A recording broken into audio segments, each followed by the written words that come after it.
একটা পুরুষ বিয়ের পরে প্রথম বউয়ের সাথে যা যা করে, যদি তার ডিভোর্স হয়ে যায় দ্বিতীয় বউয়ের সাথে তার কিছুই করে না।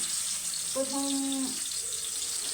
বউয়ের সাথে তার পরিবার সে যত ধরনের অন্যায় করুক, যত যাই হোক না কেন, তারা দ্বিতীয় বিয়ের পরে অ্যালার্ট হয়ে যায় এবং সেই ভুলগুলো কখনো করে না বিধে পুনরায় আগের মতো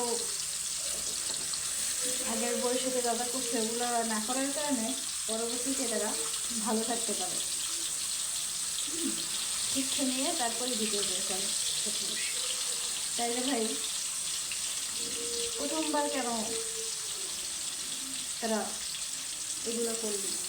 তখন তারা সচেতন হলি না কেন? তখন কেন সরে যা বললি না যে না আসলে আমাদের ভুল হয়েছে, আমাদের এগুলো করা উচিত হয় না? পরের বার তো ঠিকই সোজা হয়ে যাবে পারিস।